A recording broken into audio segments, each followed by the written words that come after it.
Welcome to Literacy Talks, the podcast for literacy leaders and champions everywhere, brought to you by Reading Horizons.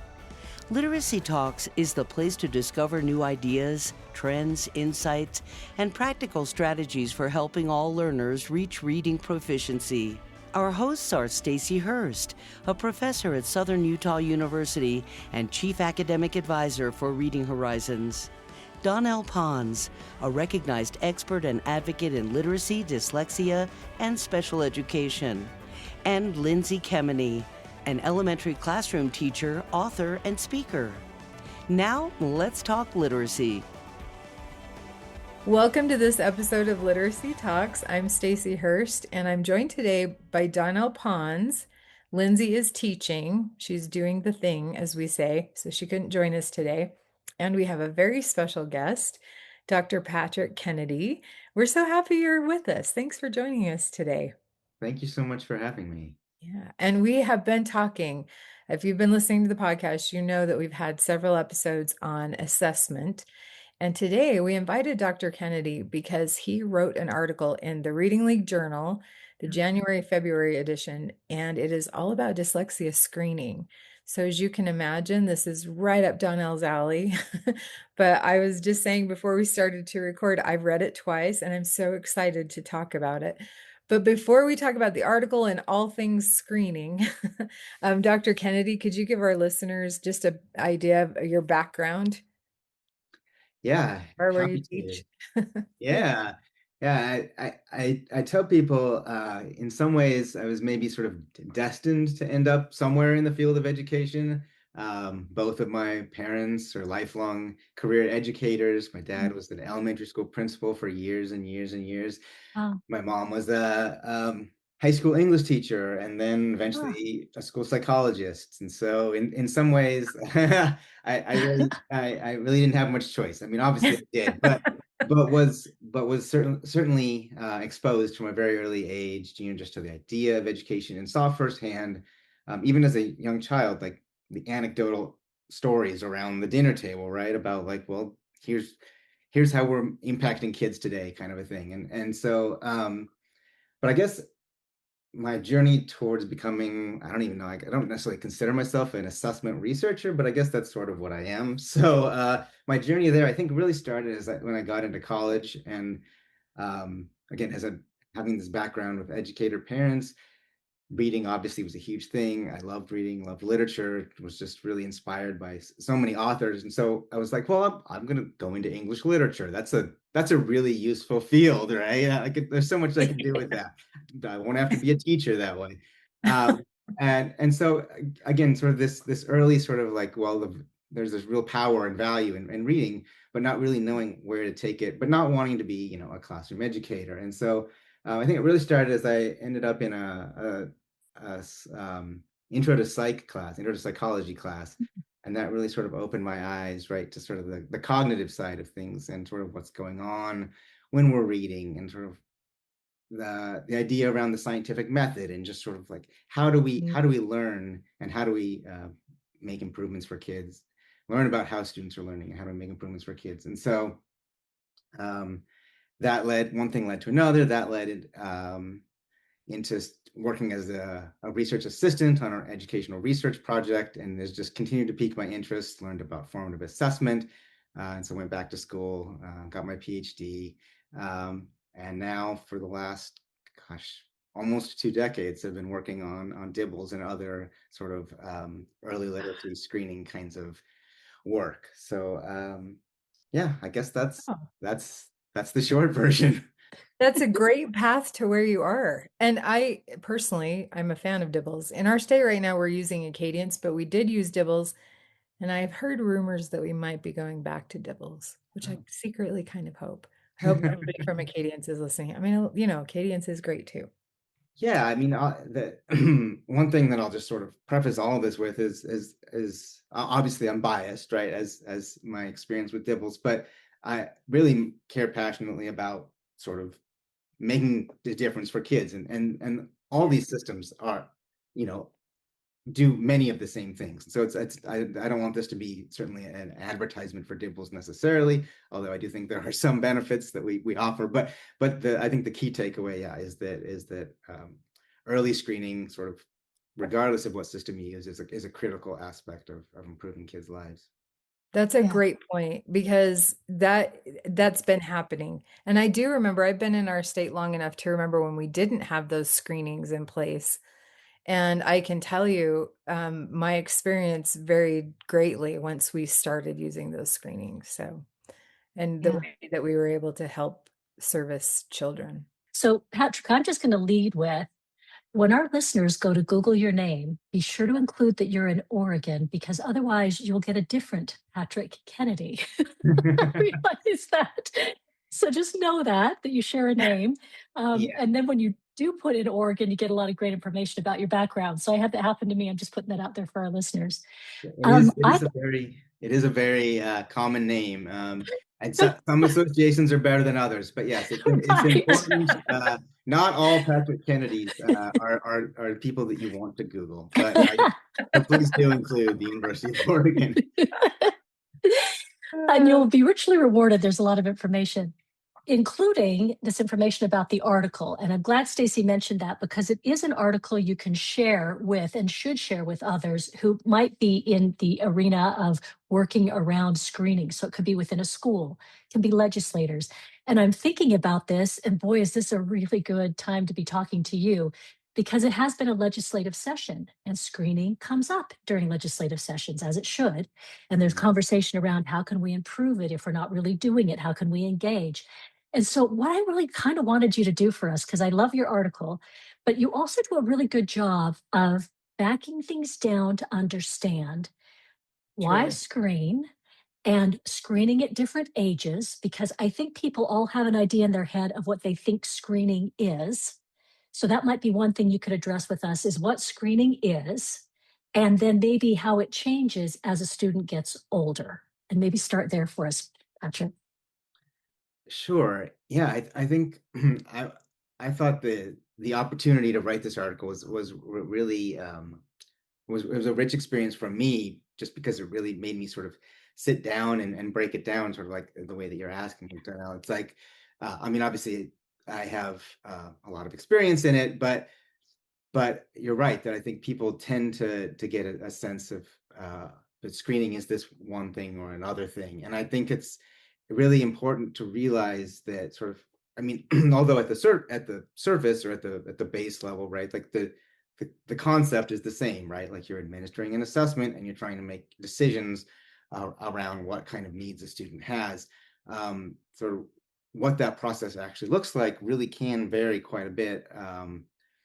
Sort of as you go through the educational experience from kindergarten on through, you know, most schools don't administer screenings past middle school, but conceptually you still could, right? And so in the article, I talk a lot about, I sort of start by sort of really laying out the case for why universal screening is important. I think most of your listeners probably already have a lot of that background. But I think it is really important that you're thinking critically about what specific skills you're assessing at each time point and sort of how that progression builds on it. And obviously it maps pretty closely to the way in which we talk about teaching reading, right? Starting with those foundational skills, letter, sound knowledge, phonological awareness, and then building into a knowledge around decoding and then real word reading and eventually fluency and comprehension. But obviously there's the time and a place, and something like Dibbles is really sequenced in such a way to align the assessment to typical or accepted educational practice about which of those skills are taught and when. And I think it's really important that as schools are making decisions around what kind of a screening tool they're going to use, that they're making sure that what they're choosing is mapping on to what they're doing. Yeah, in Boy. fact, the D in DIBBLE stands for dynamic because of that, right? It changes depending developmentally where the students are. And I think that's a critical point to lift up. For sure, yeah. So, Patrick, you addressed a couple of things right there in the beginning is having an understanding of how you're going to go about screening and then what it is that you're screening based upon the student's age and your setting and what you're doing. All those are very important things.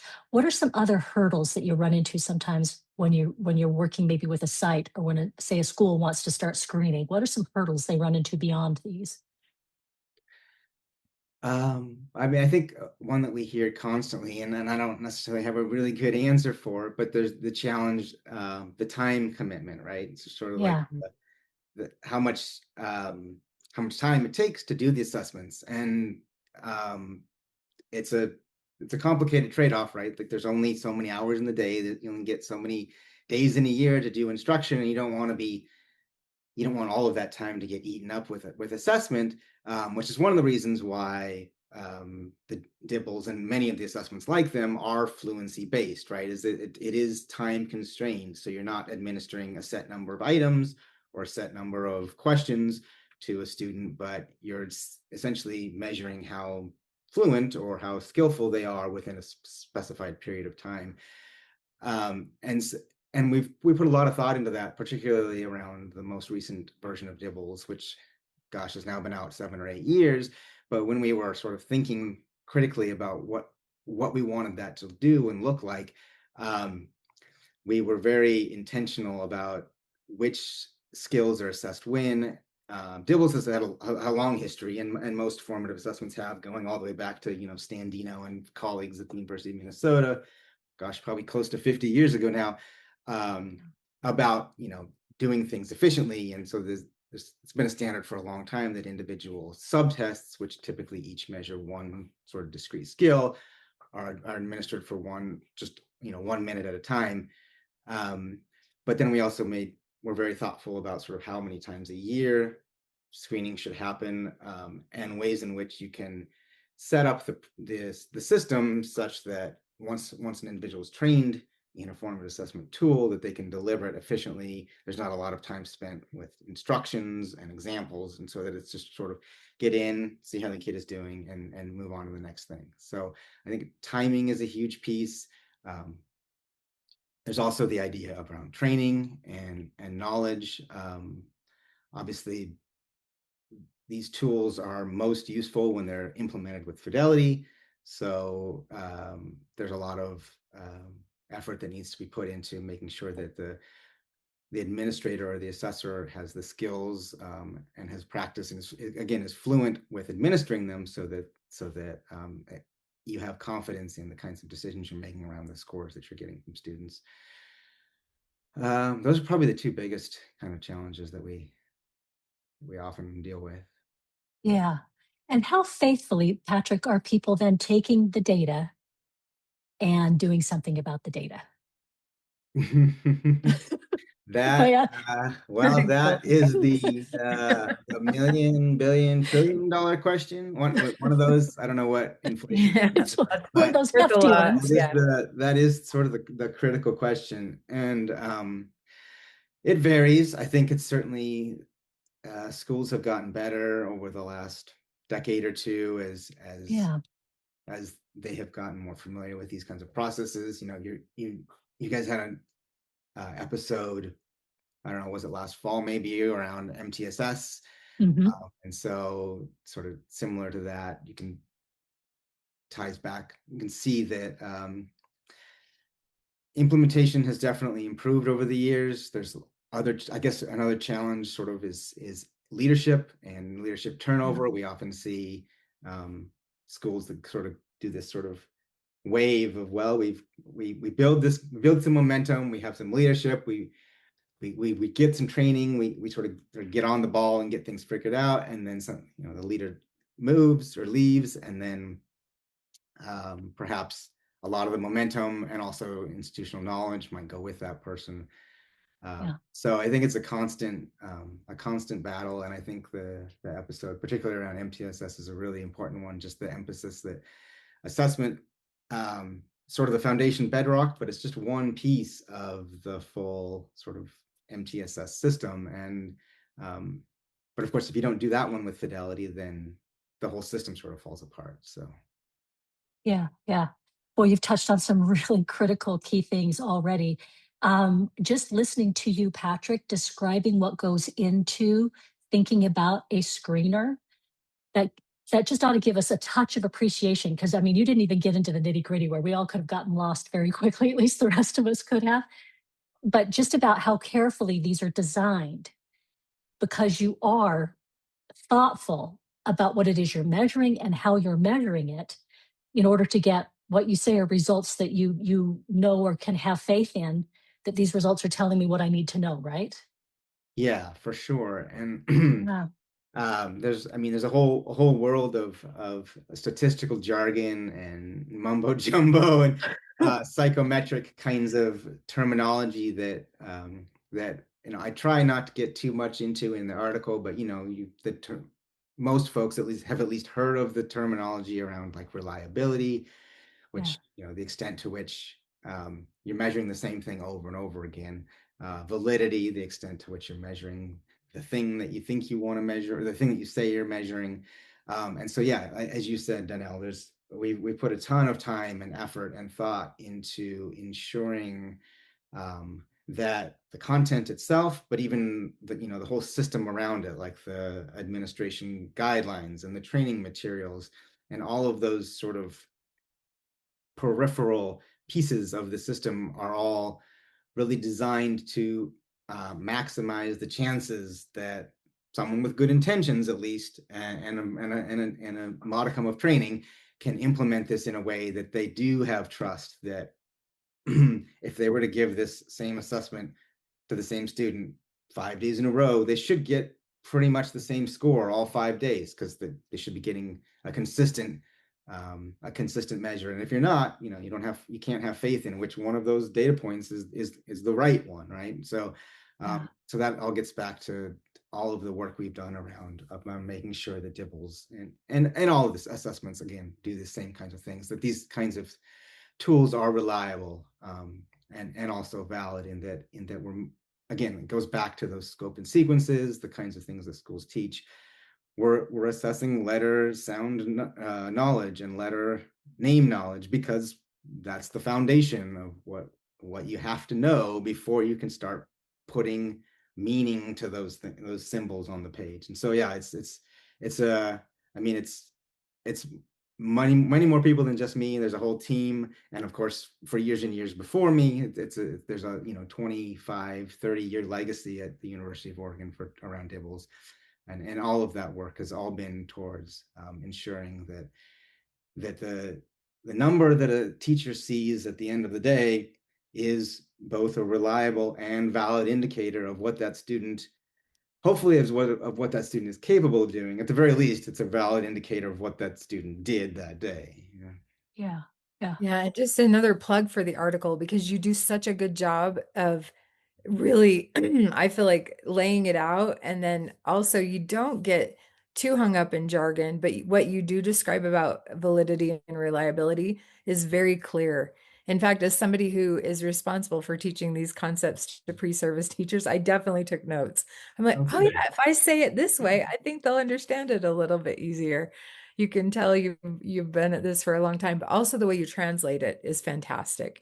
And as I was reading it, I also, you mentioned a couple of things based on research, like screening is one of the best ways to identify students who struggle with things like dyslexia, right? And I also think the way that we can use that data, how we interpret it, matters.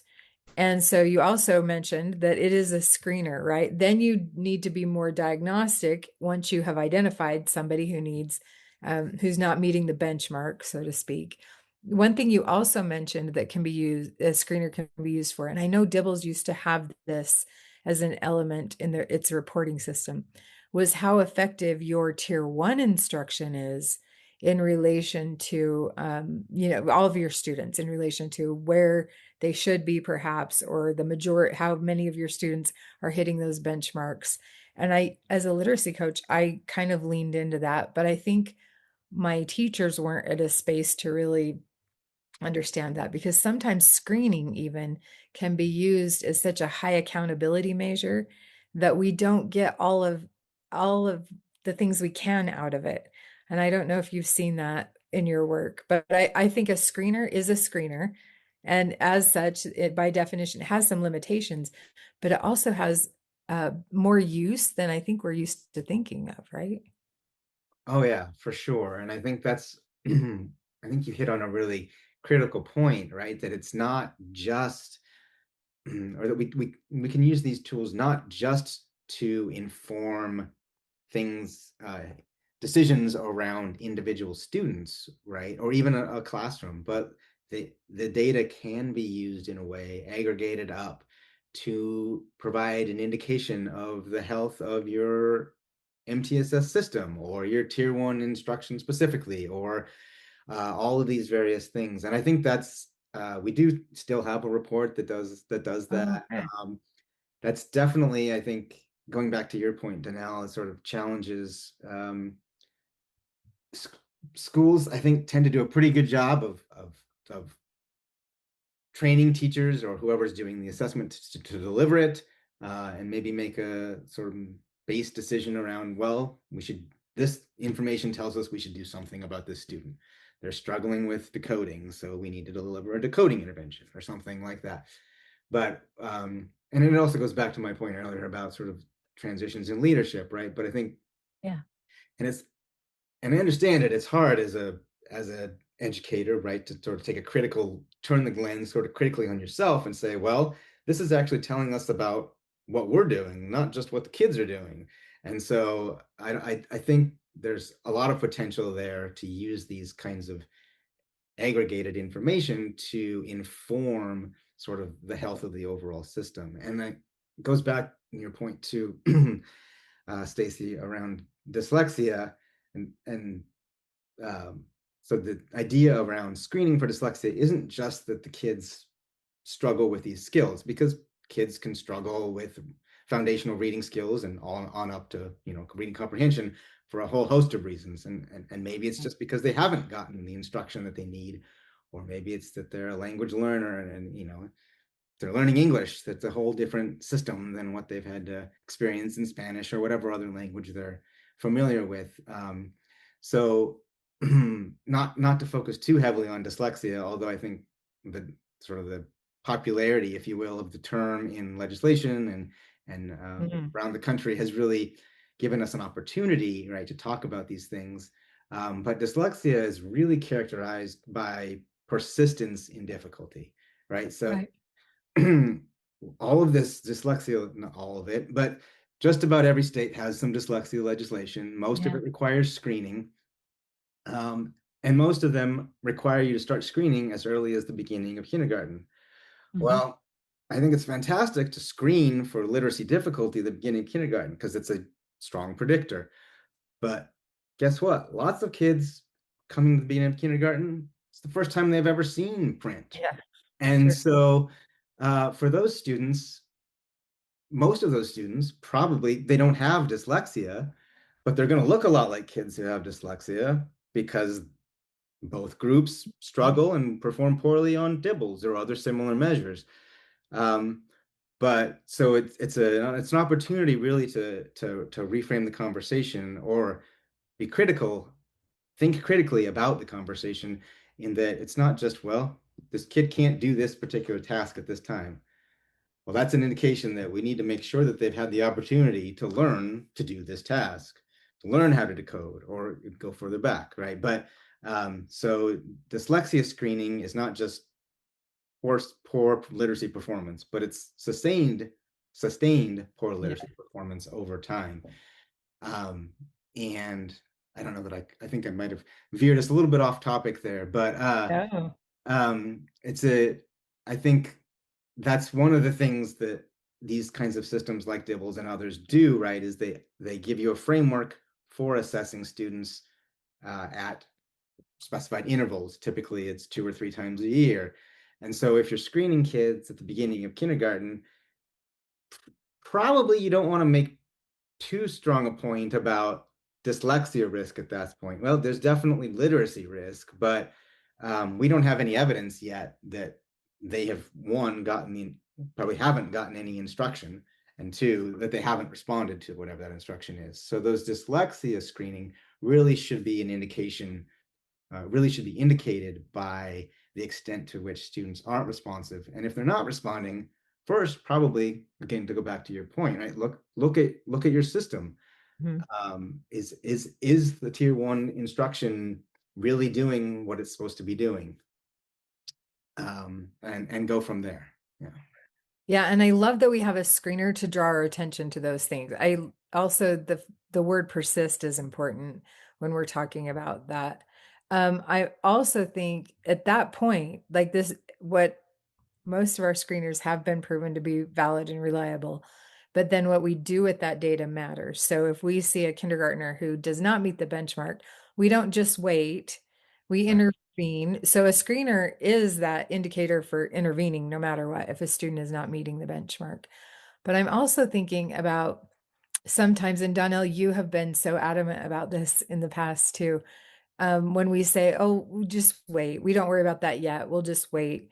But if we're not screening until, or even attending to the results of that until a student is in 3rd grade, say, which is usually when um, we have, that's a grade level we focus on in legislation, especially. But I think that's another reason why the good use of a screener is really important. I also like how you pointed out, look at your systems, right? Because if you have a kindergartner who's not meeting benchmark, and the parent might be notified of that, but until they have conversations with the school, they may not know how are the peers doing in relation. And it may be that they're all not meeting the benchmark, or most of them at that point. Then of course you need to look at your systems. But I also know that if we didn't have those things in place, we wouldn't be intervening anyway. And Donnell, I'm thinking about Curtis and your children who, what was their experience? Were they screened? I know Curtis No, wasn't, but yeah, my husband was not screened. So he had absolutely no idea. And he came from a family of folks who all had dyslexia, and not one of them was ever screened or picked up for anything. He got into high school, as you've mentioned, Patrick. Sometimes we might have a random thing occur outside of middle and high school where suddenly you're given a test because you're struggling. Somewhere someone has said, oh, I don't think they can even read this passage. And here we are in our senior year of high school. And he had one of those where he's pulled into a classroom, they give him a random reading test, and it's all, oh dear, you can barely read this. And now we're senior year of high school. And he says, and I don't remember anything happening after that. I remember them rubbing their foreheads, going, this isn't good. And then nothing happened. So again, that is indicative of, if we're going to do something, then be prepared to back it up with something, right? The MTSS, if we're going to screen and get numbers, then be prepared to do something with those numbers, right? Yeah, completely. I think, I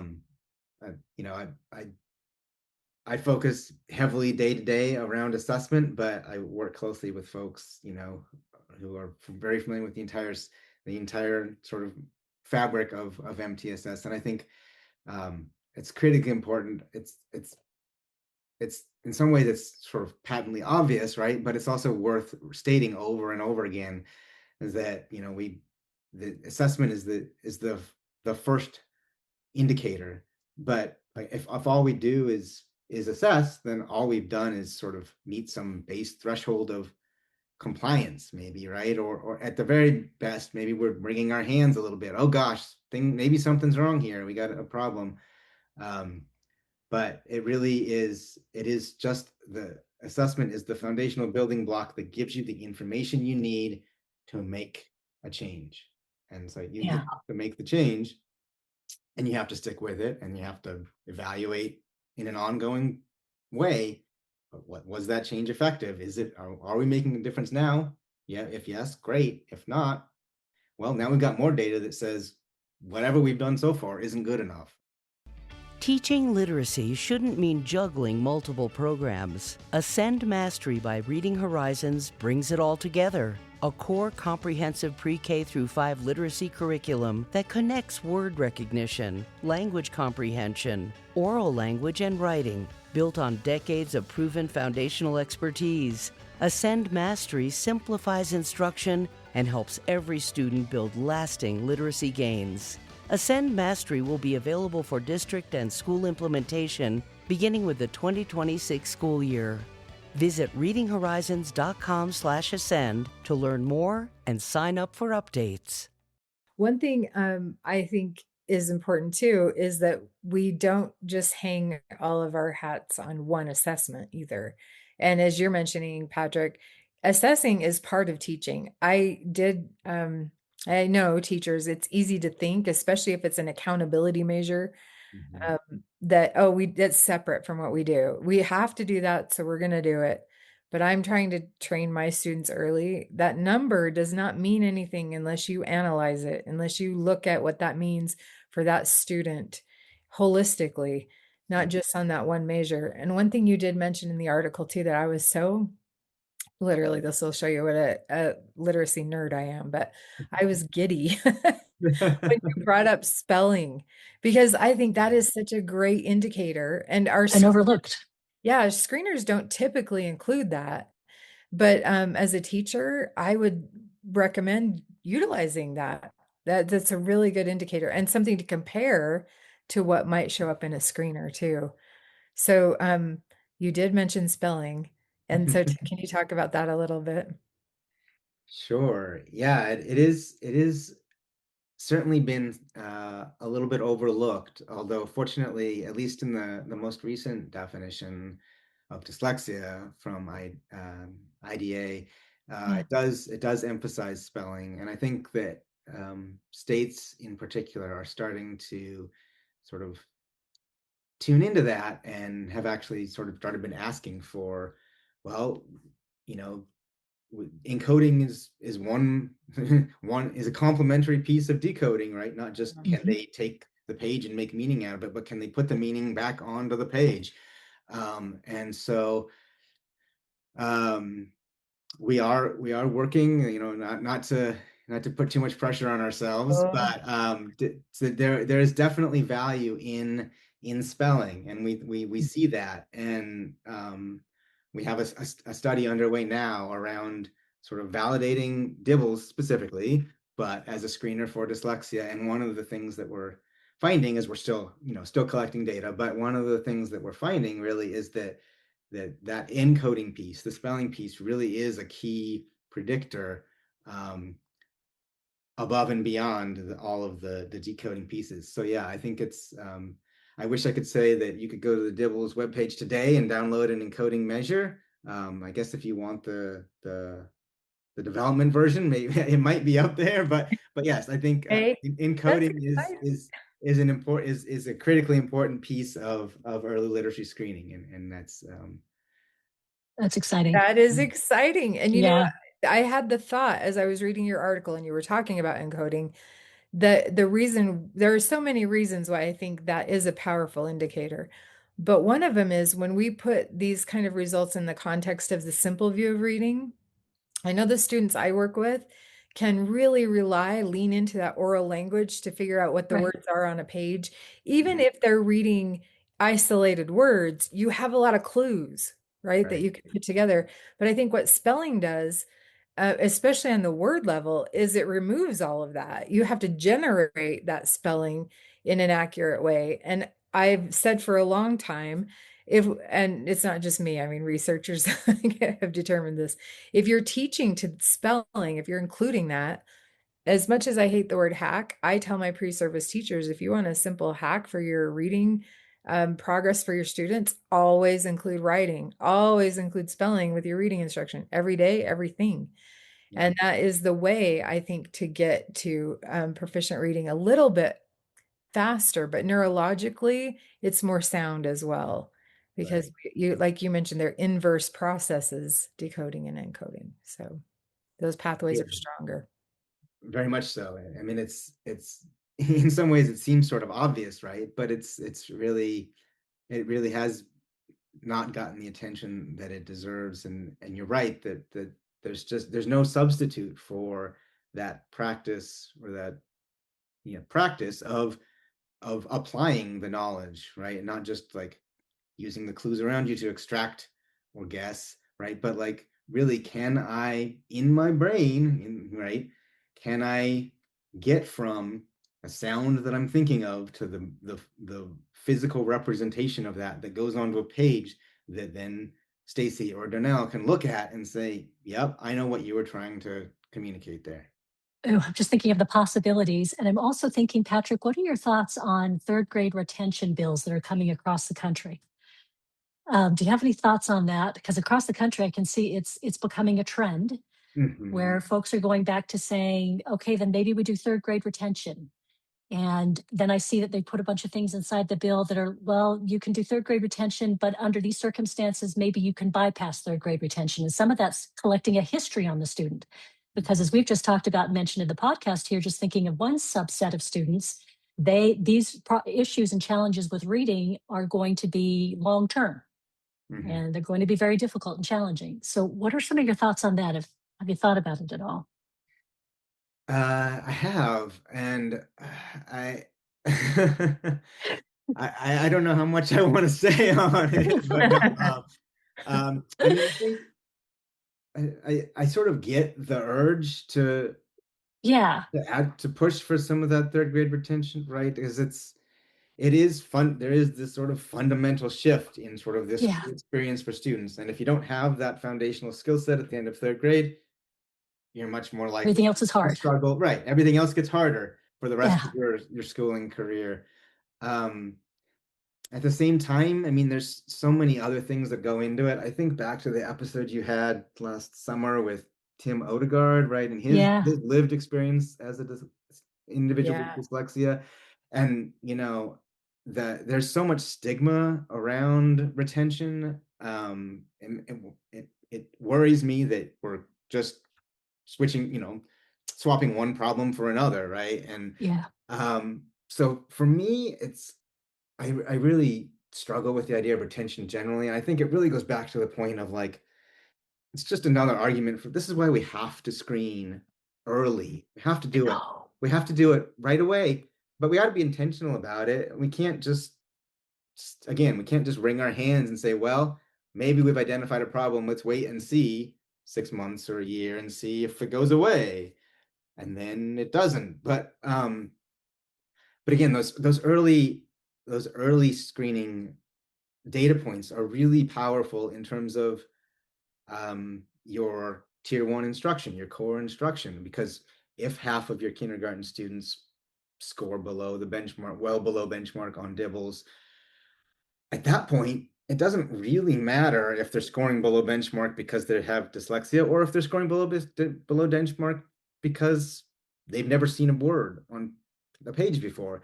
Either Yeah, way, the solution is to intervene, provide systematic, explicit, intensive instruction on the things that we have decades of evidence showing that they improve those things. And then when you get to the end of kindergarten or the middle of first grade, and now 15 to 20% of those students that were the 50% at the beginning of kindergarten still aren't responding, and you can look back and say with confidence, yes, we delivered a really intensive systematic intervention that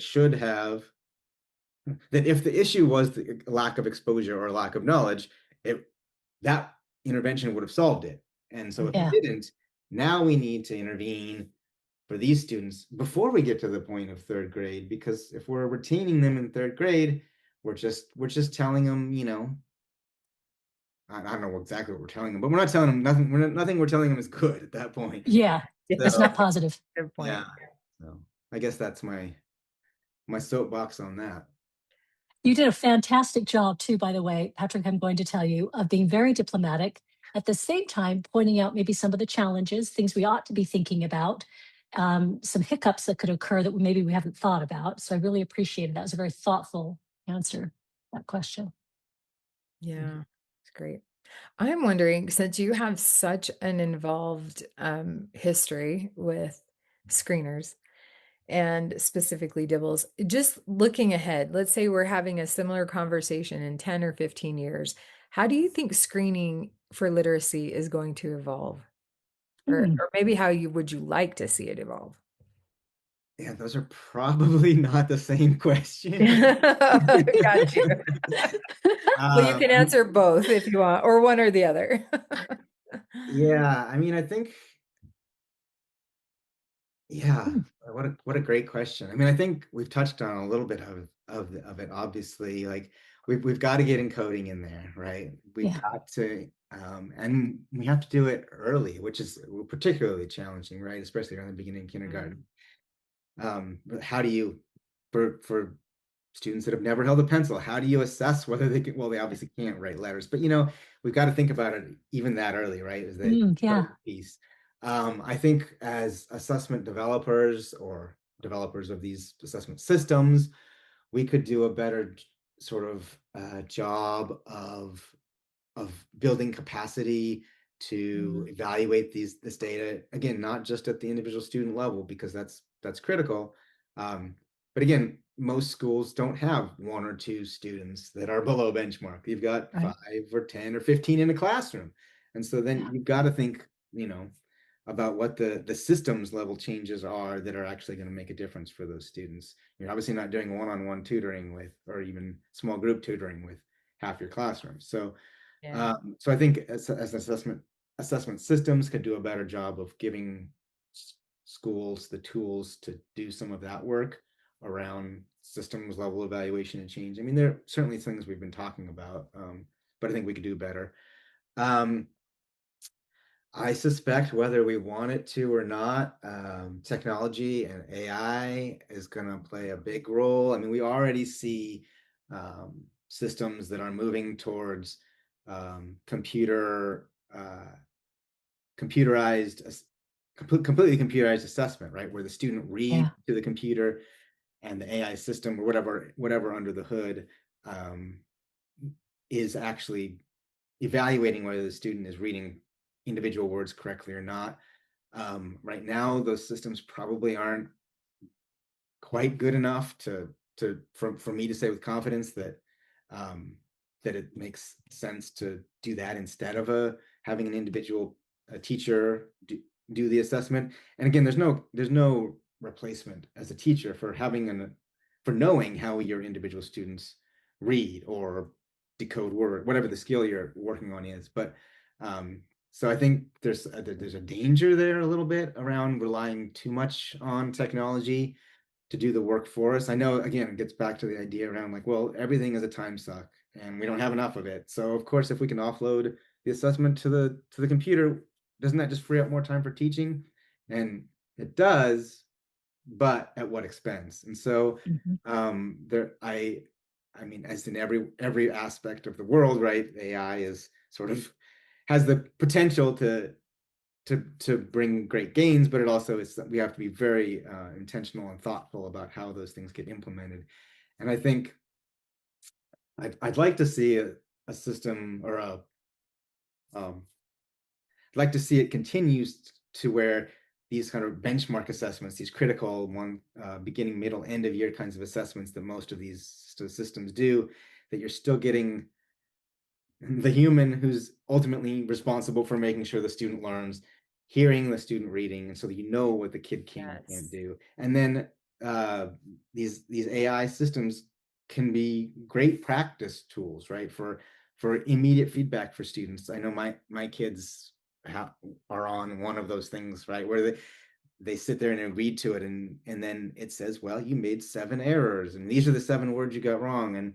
And so that's helpful because otherwise it's practice they might not be otherwise be doing, or feedback they wouldn't be getting even if they were practicing. But again, I think we have to be really sort of thoughtful around making sure we do it with intentionality and not just because we can. Yeah. Okay, Dr. Kennedy, I'm going to ask you a question that I ask of a lot of our guests, but in my particular role right now, and many others across the country, are teaching pre-service teachers. And we have a limited number of classes. We know assessment is important. I personally am just weaving it into everything I teach, even though I don't teach an assessment class specifically. What would you say might be the minimum thing that pre-service teachers need to come away with, say on graduation day? What's the most important thing for them to know and understand about assessment?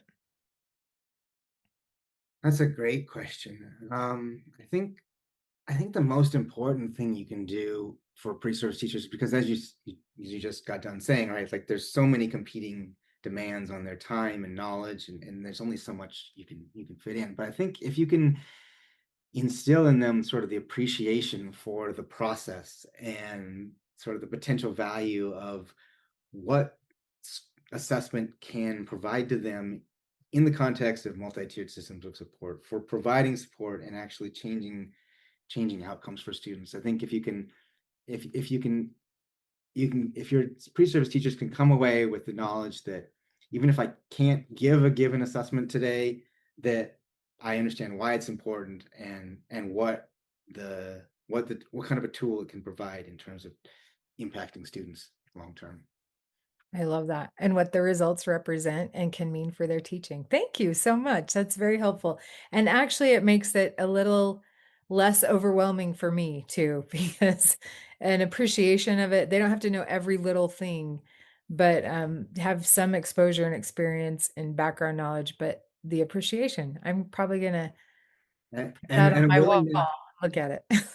That yeah, quote. and a willingness to learn, right? I mean, Yeah. that's probably true of your entire sort of sequence of courses, but um, as a pre-service educator, right, you have to sort of come to terms with the fact that you don't know everything and you can't possibly know everything. But if you can come away a little bit with a little bit of a sense of, yeah, these are the things that are important that I'm going to need to pay attention to, figure out eventually, then I think you've done them well. Yeah, good point. We say that to our listeners often. Let's give ourselves grace. We're all learners first. Yeah. Thank you for answering that question. Don't know. Patrick, this has been fantastic. I have thoroughly enjoyed this. And it hits some really, like I said, when we started out the conversation, this is the time of year, if you've been through a legislative session, where screening comes up a great deal when you're talking about reading. At least hopefully it's coming up. If it hasn't been coming up in your state, oh dear, but it probably has in some form or another. And it's just nice to come back, make sure that we have a good level understanding of what we mean when we say screening, talking Yeah. about some of the tools that are available, hearing about the effort that goes into making sure that tool is reliable when you use it. That's so important. This has just been a really timely conversation. I really appreciate it. Yeah. You're welcome. So as we're winding it down, Patrick, I do wonder if you had one key takeaway to share with educators about screening, would you share with them? Seems like a lot of pressure. Okay, we can expand the parameters. One or two. I think I the key takeaway that I would want an educator to come away with is really that assessment is not the end goal, right? It's this critically important and sort of irreplaceable tool. There's really no other way to efficiently know whether your instruction has accomplished what you want it to accomplish.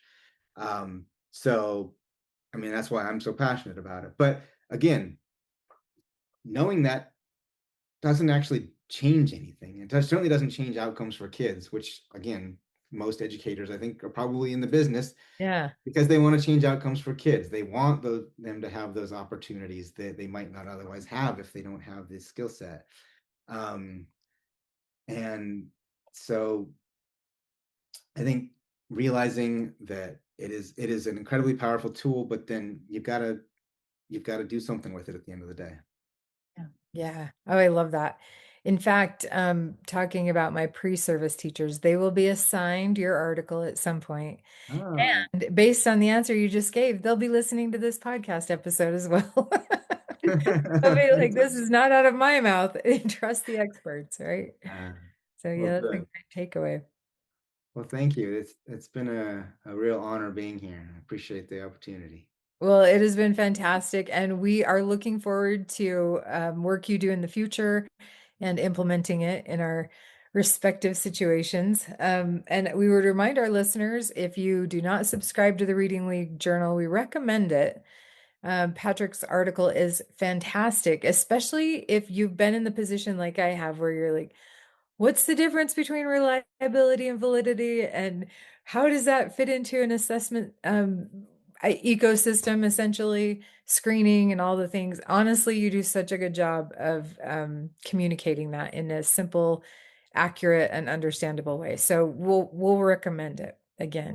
Well, thank you. And I will say the opportunity to write this for the Reading League was a great one. And I think it's not just my article, right? That all of the articles every article I've ever read in the Reading League I've always, I've come away with like, that was really well stated in a way that, I mean, it's not entirely non-technical, right? Because you're talking about technical things, but it's really clearly communicated. And I always come away with at least one or two, like, why didn't I think of that? Or like, Yes.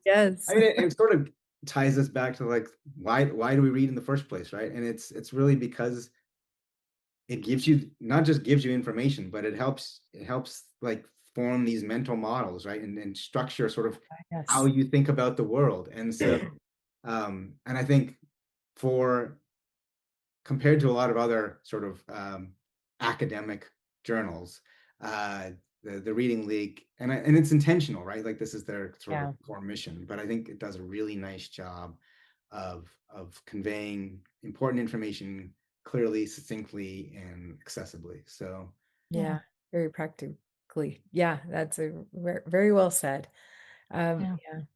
So thank you again so much for joining us today. And to our listeners, thank you for joining us for this episode.